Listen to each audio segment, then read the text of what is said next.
The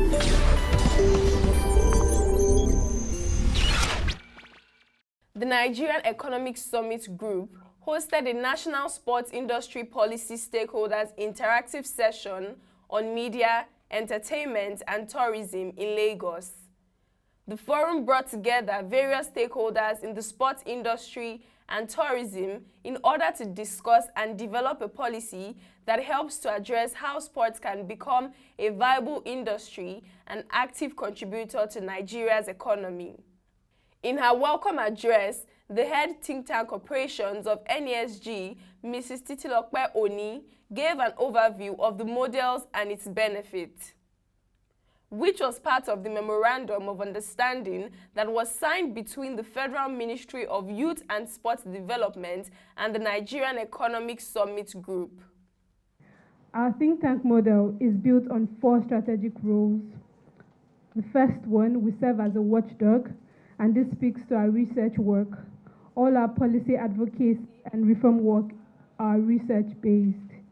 We act as a dialogue partner where we shape policies through debate. Our flagship event is the Nigerian Economic Summit, which holds annually in October. At the summit, we convene key stakeholders of the public sector to discuss the state of the economy and further dialogue with private sector to map out strategies that will improve the economy. We act in our capacity as a connector. We connect business to business, business to government, government to government, instituting change through our network of influence. And finally, we act as an intervener. Most times, we're called to work and implement the policies or reforms we advocate for. The NESG does this policy advocacy and reform work through a public and private dialogue arrangement. And we do it via our 11 policy commissions, 44 thematic groups, 6 roundtables, 3 communities of practice, with over 800 volunteers that are paying to serve. And I must say that some of the volunteers are here with us. The Sports Industry Thematic Group is one of the 44 groups under the Tourism, Hospitality, Entertainment, Creatives, and Sports Industry. We usually call it Text Industry because the name is rather long. So the Text Policy Commission. And this convening is one of the outcomes of the Memorandum of Understanding that was signed between the Federal Ministry of Youth and Sports Development and the Nigerian Economic Summit Group after several months of engaging with the ministry. The proceedings of this session will form part of the policy draft to be debated at the National Sports Industry Policy Dialogue. Mrs. Nkechi Obi, Thematic Lead Sports Industry, Thematic Group NESG, giving her speech, highlighted the gaps to be addressed in the sports industry. We have had a lot of sports policies, the most recent being the 2009. And it came out, 2009 came out of the work done for Vision 2010 and Vision 2020. But somewhere down the line, even the ministry themselves had to admit that it was not really fit for purpose in the sense that you didn't enable the brands that would support the development of the sports industry to grow. It didn't address the issues the private sector wanted addressed so that they would play a prominent role in developing the industry, similar to what happens in other climes. It also didn't help address the issue of the development of athletes, which was the core function of the ministry, developing athletes to represent the country at multi-sports events. So our fortunes in the participatory part of sport have dwindled. Similarly, the funding required for sports development has also nosedived in value. And so this whole engagement process was, how do we address the gaps that exist in critical areas such as funding and investment, and particularly infrastructure, which has been identified as the main trigger for the development of the sector. Without infrastructure, you cannot have sport. So several engagements over the years from the NESG, starting from 2017, have led us here. The keynote speaker, Mr. Tonte Davies, head strategies and insights of 2 reports, gave a presentation on the agenda setting for national sports industry policy. This is the background. The participation of young people in economic and social areas has a great significance for any country's development and improvement. Young people, right now, the population of young people in Nigeria is well over 50%, and a core of that demographic falls within the age bracket of between 16, 18, and 25, 35. Now that is a huge consumer market that we should be leveraging on. So a youth denominated target market of 18 to 25 years, potential for growth and development. Dynamic young population is a great opportunity and wealth for Nigeria. And it's always been said, and we'll continue to say, that the young population in Nigeria, it shouldn't just be about the numbers, but it should be about how to take advantage of that number for the growth and development of the economy of Nigeria. So essentially, it is necessary to support the personal and social development of young people, create opportunities, and provide ground for them to truly reveal their potentials and to help them participate actively in every aspect of social life. It's no gainsaying. If we look around the world, especially particularly developed markets, we see what sports is doing to those countries. The United States of America, Europe, and also China. China is taking great advantage of sports as a platform to aid development. So the industry and national policy. So this is what we'll see as the current trend, which is developed societies are looking at how the private sector partners with the public sector, tapping into the business potentials of a sector with economic potential such as the sports sector, and develop policies, strategies, and interventions to ensure economic growth and prosperity in that sector, which in turn guarantees social and community development across all spheres. From bottom up, if we based on what we are looking to do, achieve with the interactive sessions from today, looking at the next 4 weeks, we're expecting to have a level of development from the grassroots to the national level. And so at each phase of development, or at each sphere, we should see some form of development in terms of infrastructure, in terms of investment, in terms of incentives, and also policy. So, but we are saying that it is important that the private sector does not work on its own in isolation. Neither should the public sector work in isolation. Today's trend is that both sectors work hand in hand. And a partnership in this regard was, if we recall, back in December 17, last year, 2019, we recall the partnership, the MOU signing between the Ministry of Youth and Sports Development and also the NESG to lay a statement to emphasize that the importance of private sector and public sector working together. So the policy is a roadmap towards the achievement of national development goals related to healthy living, economic growth and sustainability, promotion of equity and excellence, and is informed by robust national consultations like we are doing right now that have identified national development priorities as well as global development trends and best practice models.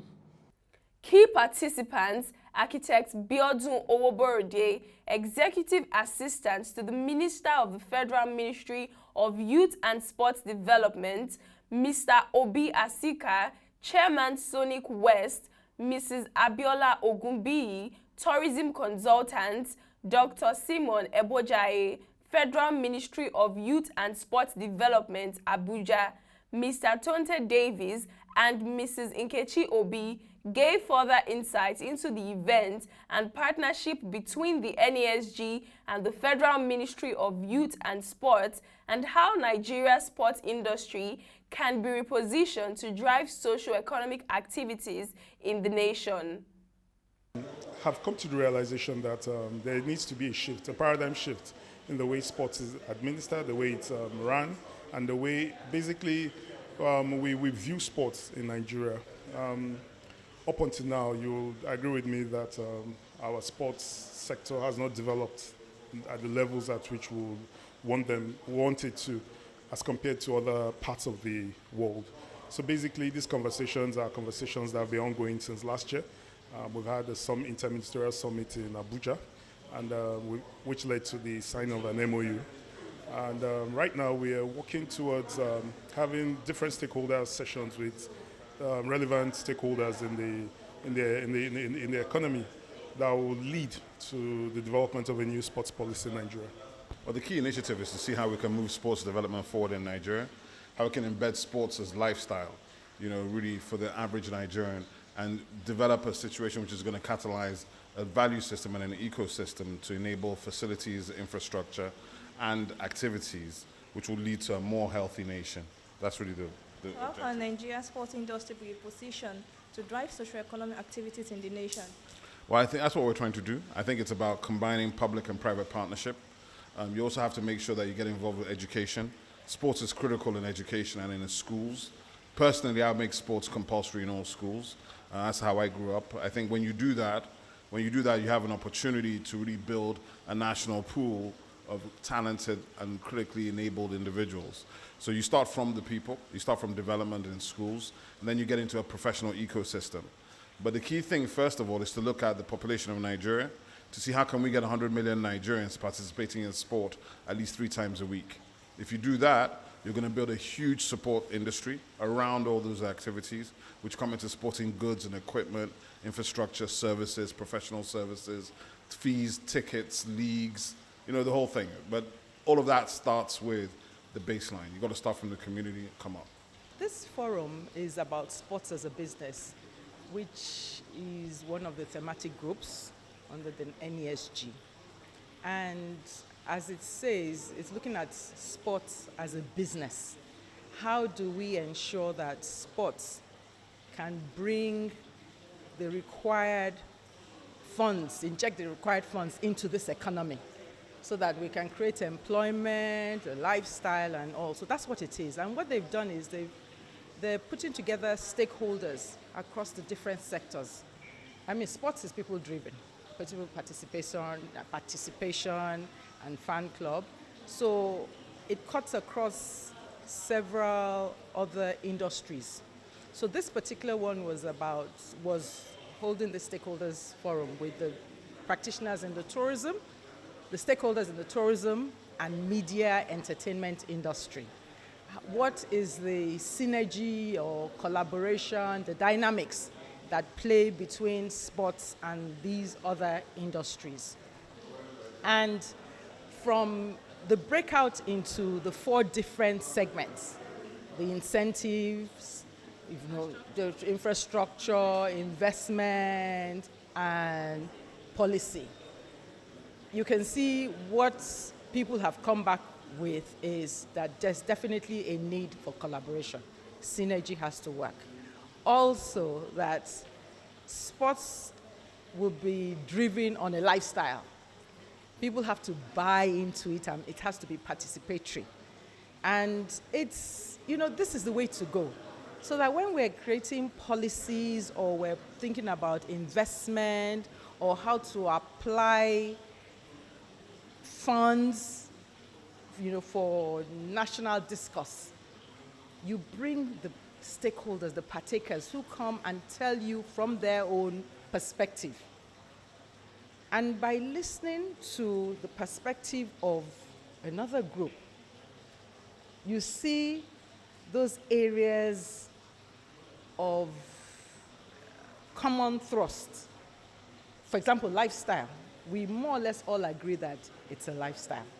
We more or less agree that it's community-based. We more or less all agree that we need to look inwards, that we have to look at the domestic aspect of it as well and develop that, because that probably will form 2/3 of whatever participation or development.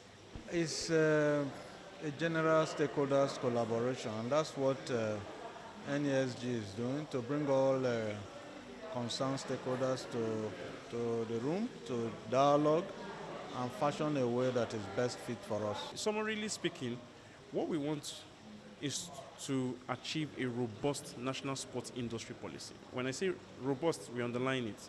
When I say robust, it means that every nitty-gritty detail, every issue, every concern, every implication, anything that would actually make sure that the national sports policy, the national sports industry policy achieves our main objective. And let me go back to our main objective. We are looking to get the sports industry to be commercial and demand-driven, to be a commercial and demand-driven retail sector.